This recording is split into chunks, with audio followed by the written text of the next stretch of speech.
Welcome to the Group Dentistry Now Show, the voice of the DSO industry. Kim Larson and Bill Newman talk to industry leaders about their challenges, successes, and the future of group dentistry. Visit groupdentistrynow.com for more DSO analysis, news, and events. Looking for a job or have a job to fill? Visit joindso.com. We hope you enjoy today's show. I'd like to welcome everyone to the Group Dentistry Now Show. I'm Bill Newman. Thanks everybody for listening in. As always, we appreciate our audience, whether you're listening in on Apple or Google or Spotify, or you happen to watch us on YouTube or just find us on groupdentistrynow.com. Without an audience, we wouldn't have a show. And of course, without great guests like the next one that we have here, we would not have an audience. So we appreciate our guests as much as we appreciate our audience. So you may know this face if you're watching, or you may know the voice if you're just listening to us, but we have Margaret McGuckin. You see her at a lot of the DSO meetings.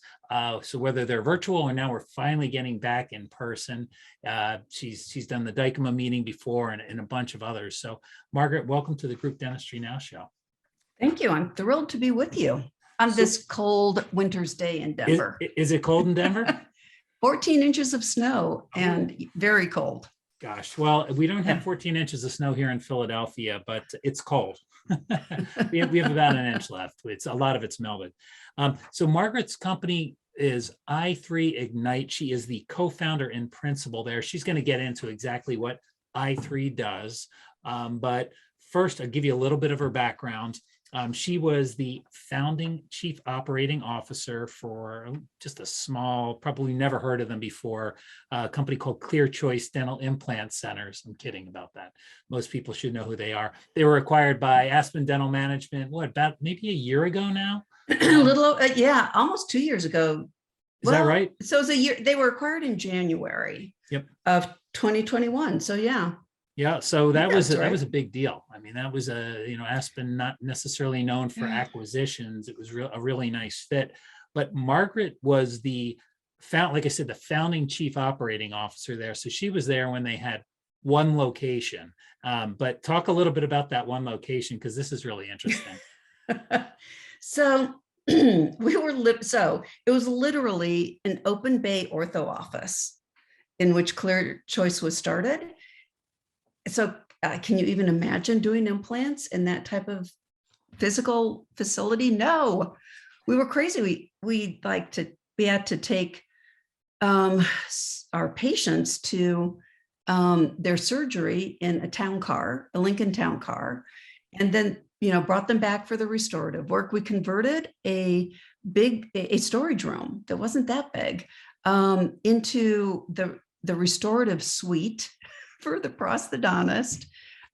It was one of the offices that was so old that it still had the sliding glass up at the front desk in the reception area. Yeah. I mean, it was very much a place to just understand whether there was any demand for implants. It was just really a proof of concept location in terms of, is there demand? Is there demand for this? So you had no previous dental experience, right? So you came in as a COO to an unproven implant center, right? So what brought you over, and what were you doing prior to that? It sounds a little crazy in retrospect. A little bit. But there are a lot of parallels to my entire career. One is I worked for a large publicly held company. The division that I was in, responsible for new products, new ventures, M&A, so biz dev, was part of this division. And the president of this division ended up being one of the co-founders of ClearChoice. And we did amazing work together, and very, very innovative work for the entire industry.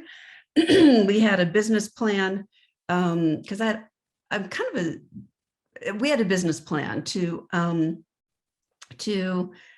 basically ask the board of directors for a $40 million investment so we could go completely digital.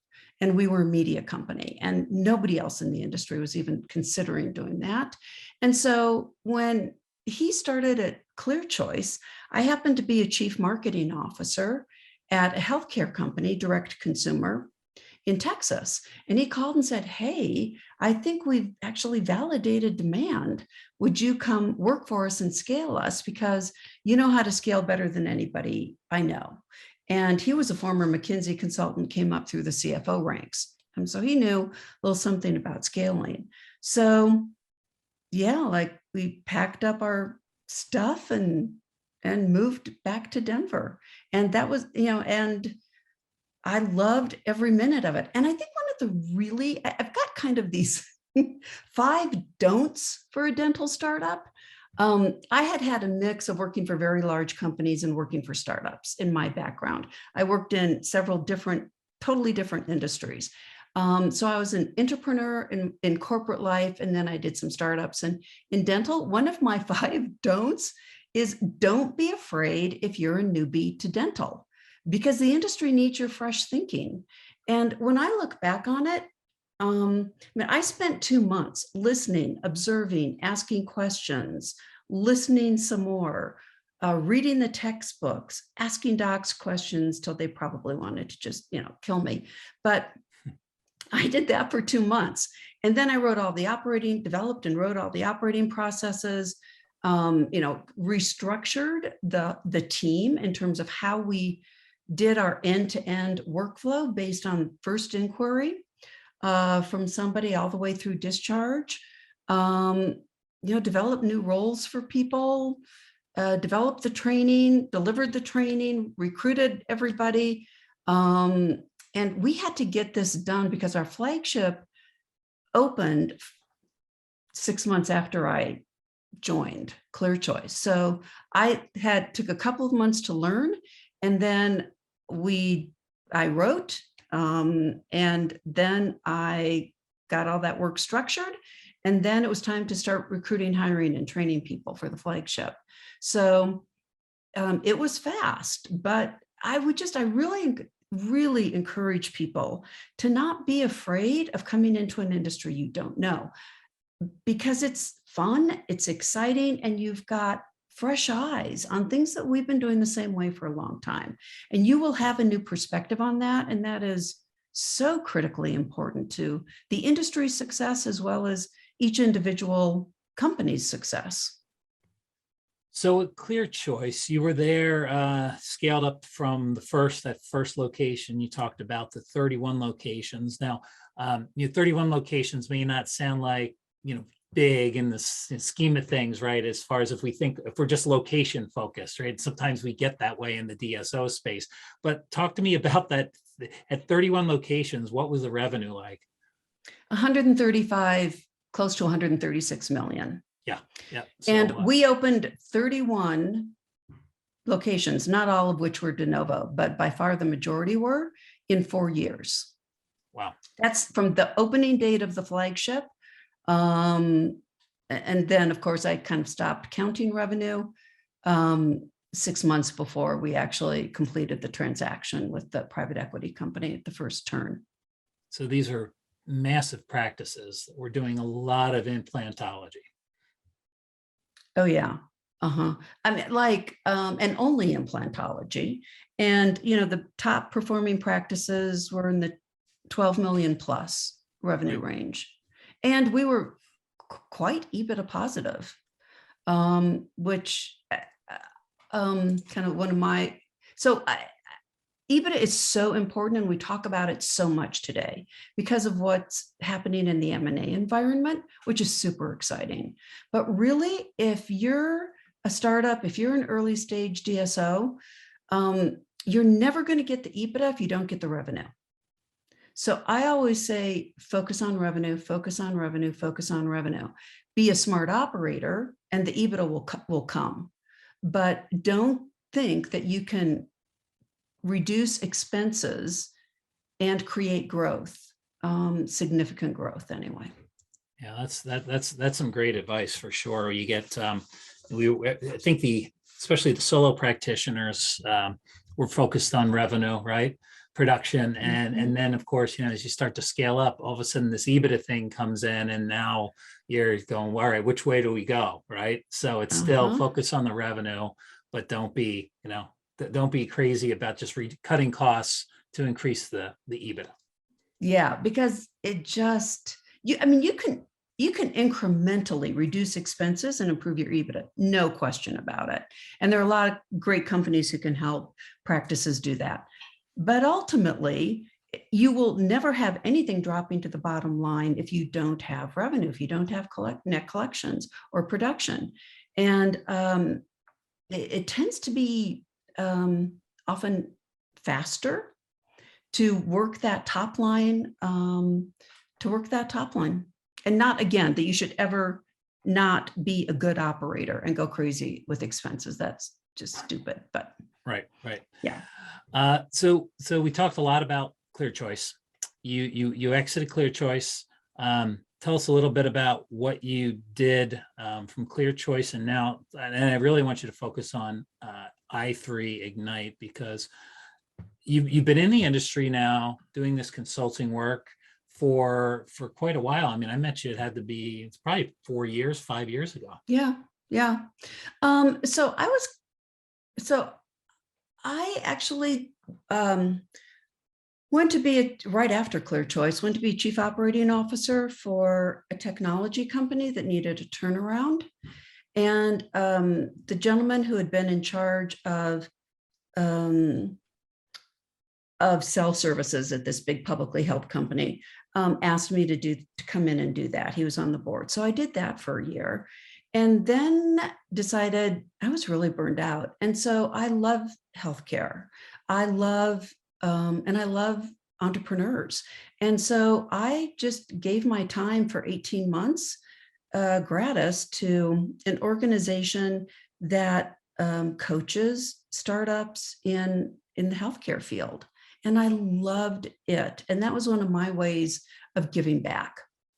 And then I said, you know what? I've got this friend, and I'd like to do something with her. And so we started consulting, but we did not focus in dental at all. We actually focused in other industries.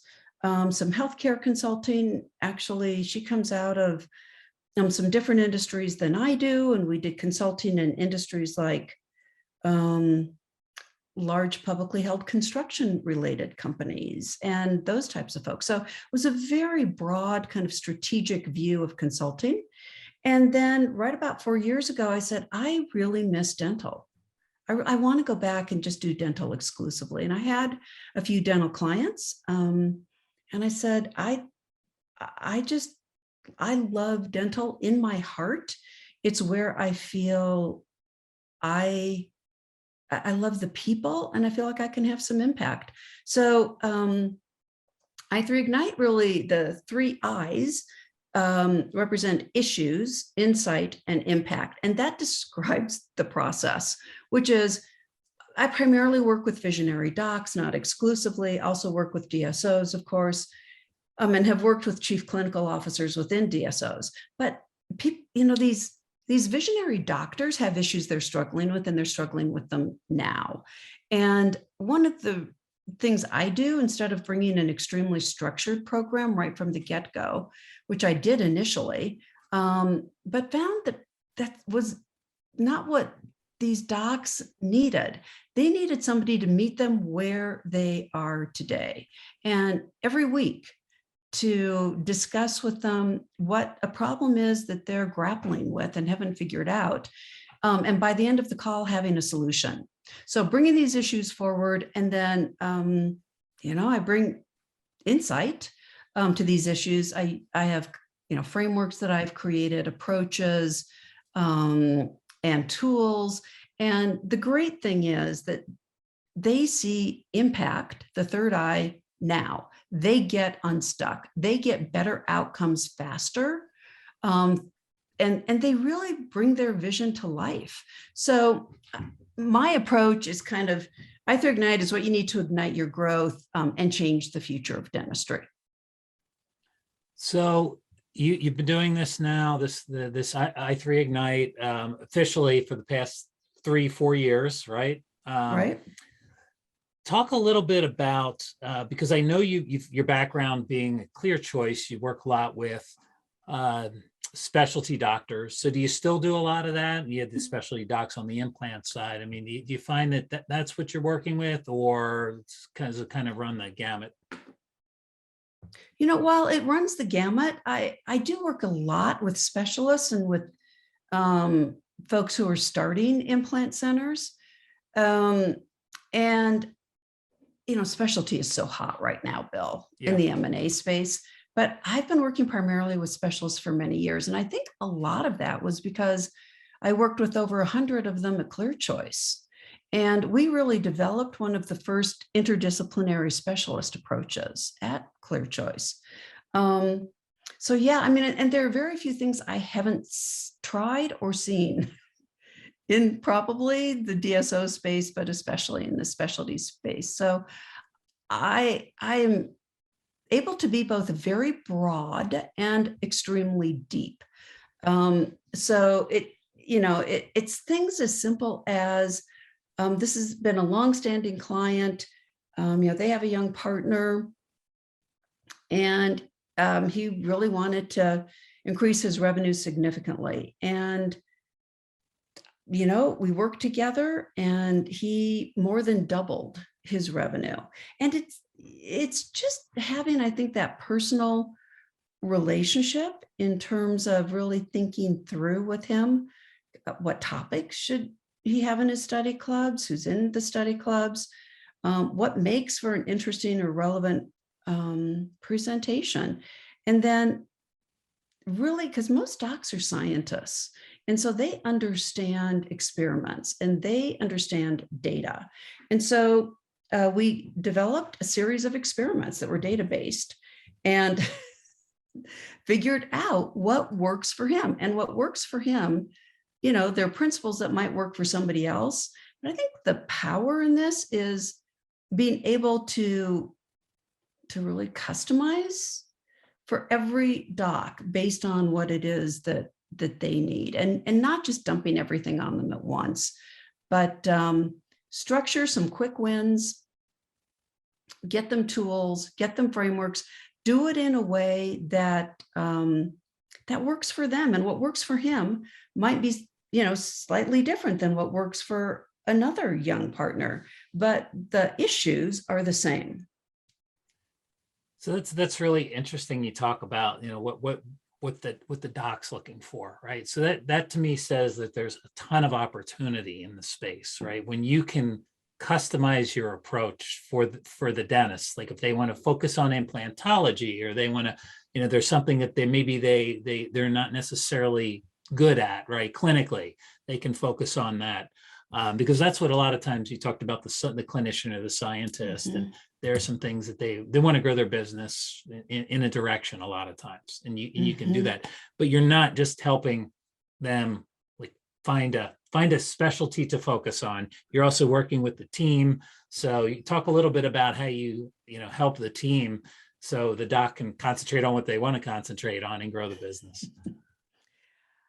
This is one of those that is, I think, so interesting, because I'm going to take it back to culture for a minute. And culture is really a series of behaviors. Culture is created by a series of behaviors. It's not created by statements. It's not created by things on the walls. It's not created by all the things we wished created culture, because it'd be so much easier.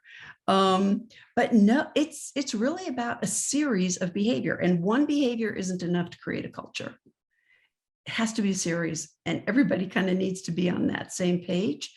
And so I think especially there are situations where, unfortunately, this is kind of another don't, but don't let culture take a back seat, right? You had 5 don'ts. Is this the second one?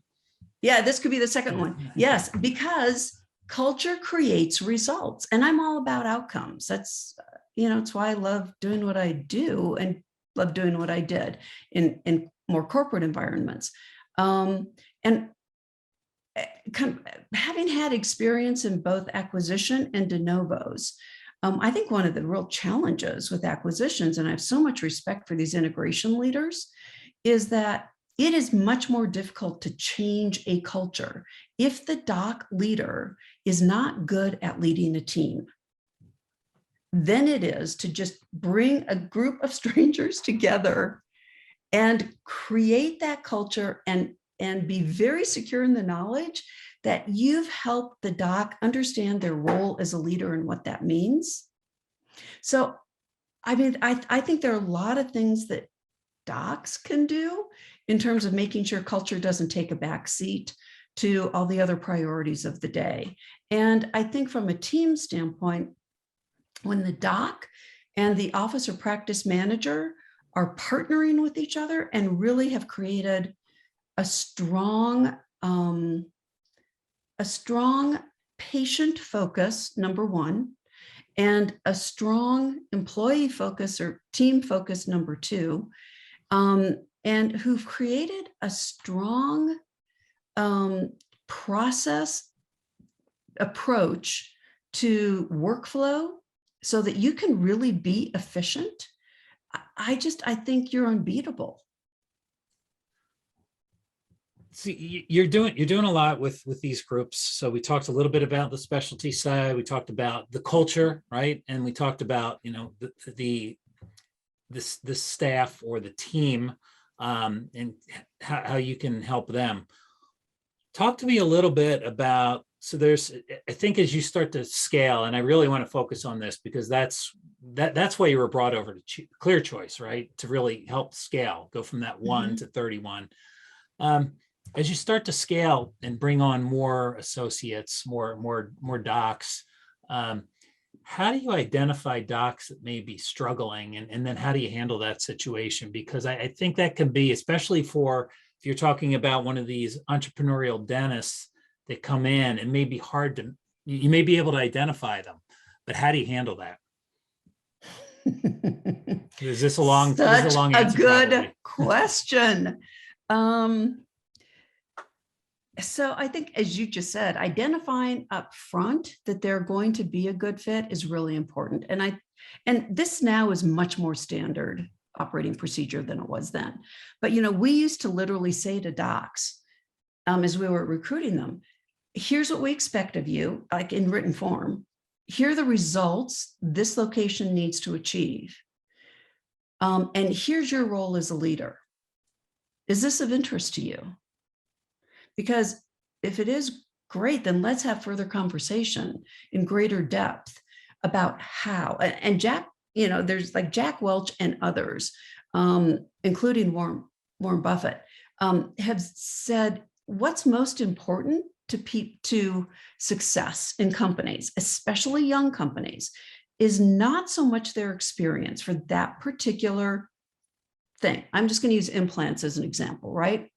I mean, listen, it was super critical because nobody knew what the heck we were doing with this whole implant thing, to have extremely amazing docs, right? I mean, like they were the foundation on which we built the company. But there are a lot of docs who can very easily be what I call clinically coached, right? If they understand that this needs to be a $12 million location, and they as the leader of that location are going to be looking at, seriously, I would bring samples of the reports they'd be looking at. These are the types of reports we're going to be talking about together. And I'm going to be asking you at least once a month, maybe more, what you're interested in working on in terms of your development, your team's development, and the development of the center. What is it that you want to work on? Because I can help you. I can support you in that growth, my team and I. So a lot of it, I really think, is making sure you are extremely clear at the front end about the pressures, about the deliverables they're going to need to own, and about the upside for them, and about who they need to, who is an effective leader in this type of situation? And there are effective leaders, for a large multidisciplinary location, and there are other very effective leaders for a single location where the culture is primarily just that one location. So there is no, I wish there was one answer, but you just have to be super, super clear, set the right expectations during recruiting. That alone scares a lot of people off.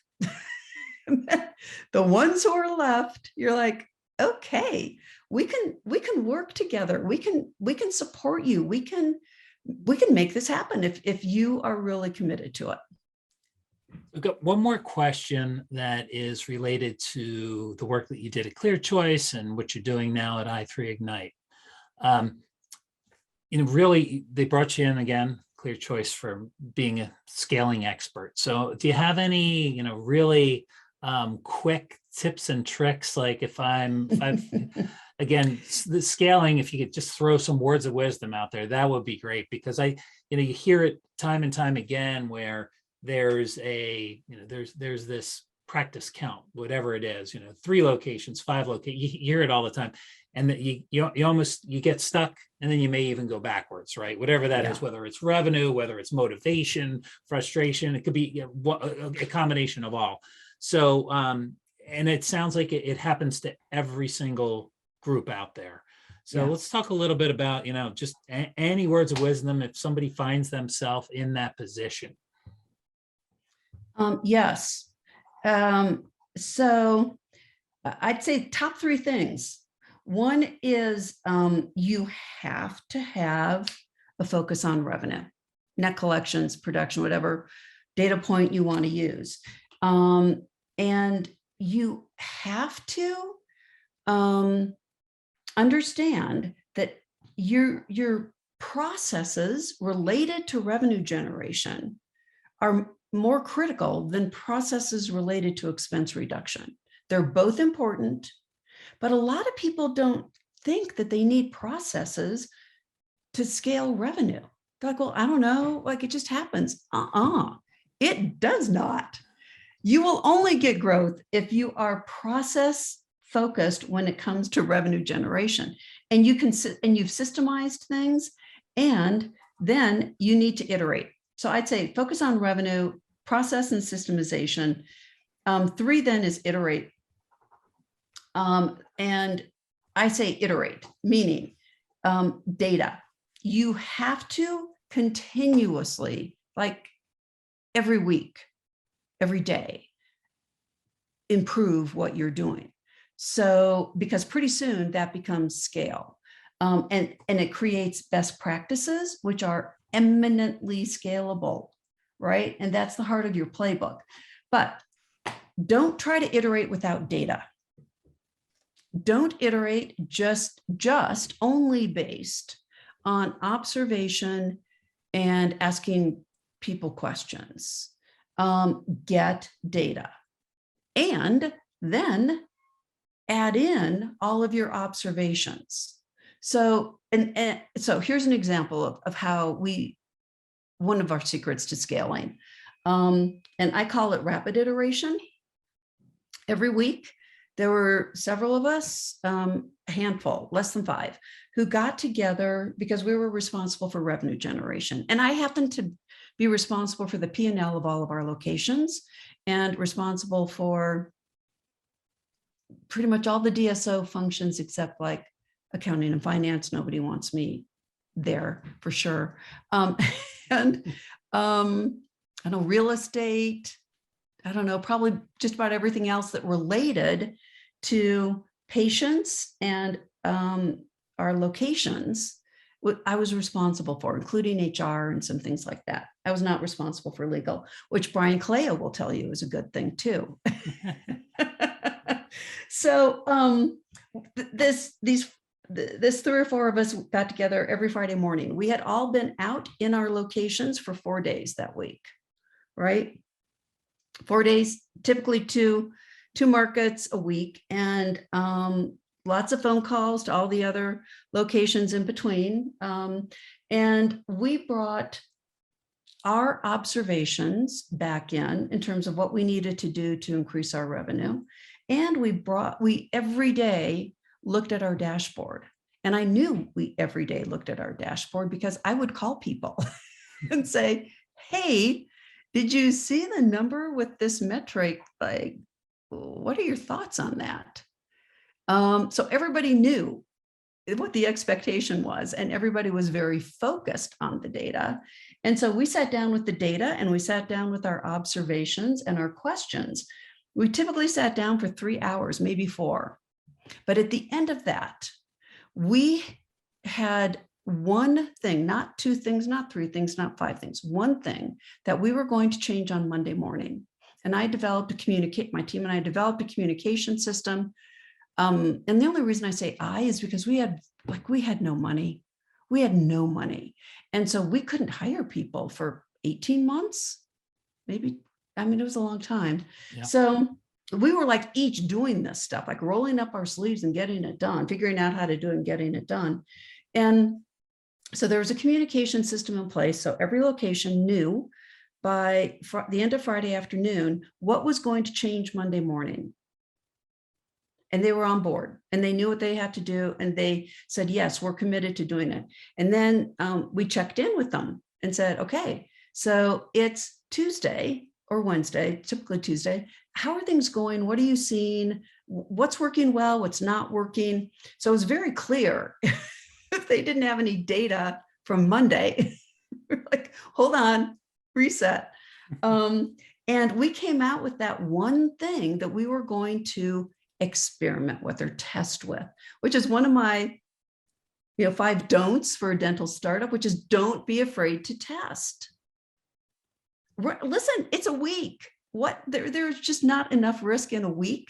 Right. To make a difference, but the upside is ginormous because when you layer on every week for 52 weeks, we're figuring out what the most important thing is to move the needle on this business as a team.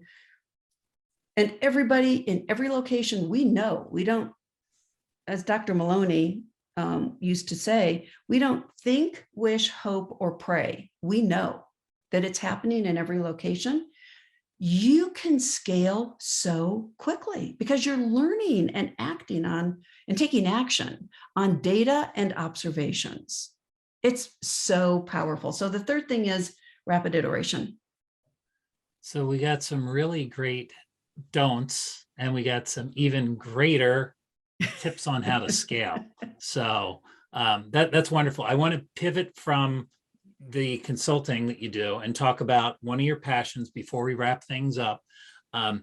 Women in executive positions and diversity, and we can talk about it broadly or we could talk about it in the dental industry. I caught your LinkedIn article like a couple of days ago, might have been yesterday. I don't know. I saw it yesterday, but the title was pretty cool. It's When You're the Only Woman in the Room. So I'll kind of leave it at that and let you take it away. Well, first, I just want to say a huge thank you to Aman, to Brian, to the founding group of women in DSO, because it is so important. And they're just doing wonderful work. And to all the sponsors of women in DSO, it's really been so exciting to see. So yeah, the only woman in the room is kind of a, gosh, I started out in the transportation industry, and then I was there for probably 4 years.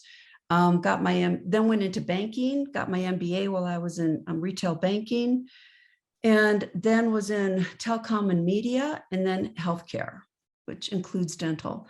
So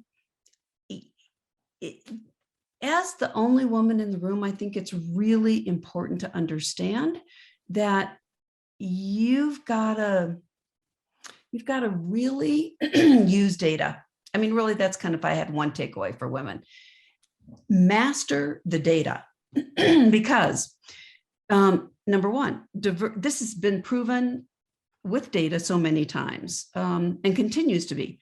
Diverse teams make better decisions. So if you're the only person of diversity sitting at the table or in the executive suite, you've got to use data to be considered expert in what you do. And so you master your data and use it. And I have to say, I think people like Julie at Bright Tiger, who was a CFO and is now a CEO of Bright Tiger, they because they've been trained to do it, they understand how to make data neutral. And they're so impactful as CEOs. And that's been typically most CEOs of publicly held corporations come out of the CFO suite. And I think one of the reasons is because they don't charge data with any emotion. It's just data, and it's neutral. And it just means we've got to do something. We have to take action. And so I think data, number one. Number two, be willing to be mentored and mentor others. There weren't that many women who could mentor me, frankly, but those who did were astounding. And the men who mentored me were just the most amazing people and kind and generous mentors with their time.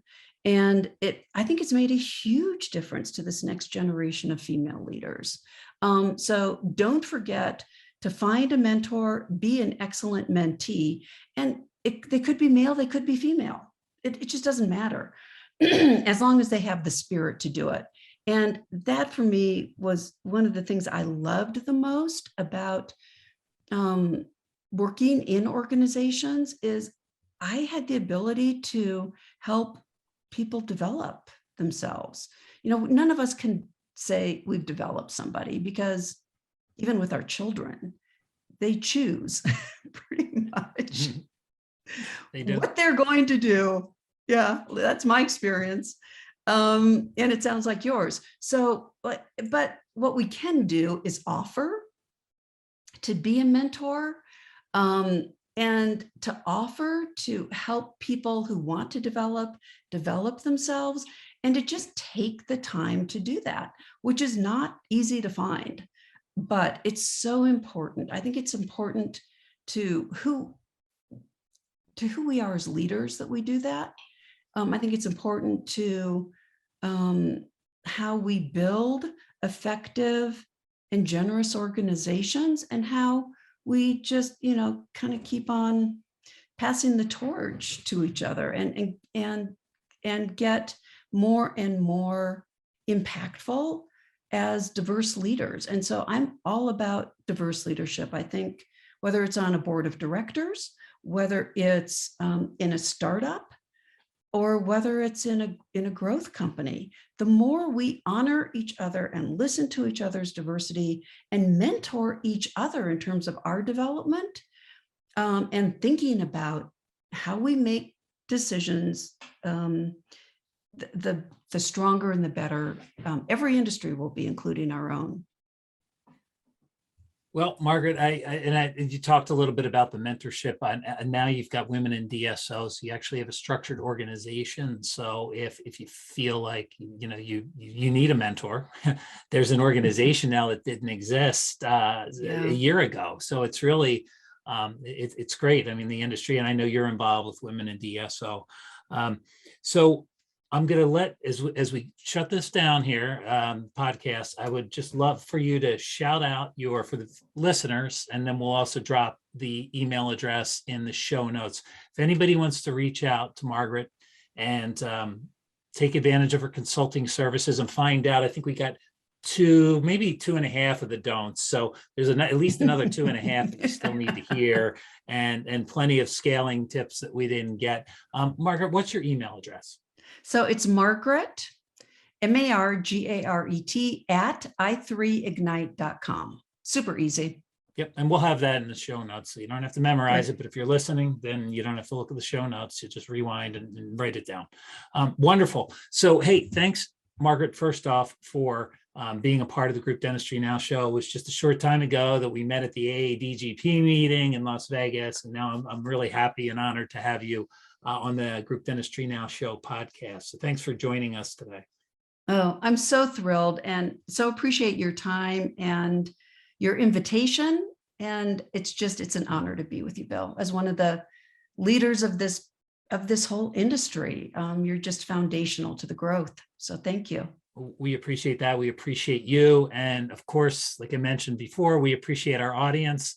So until next time, this is the Group Dentistry Now show. I'm Bill Newman. Thanks for listening and watching.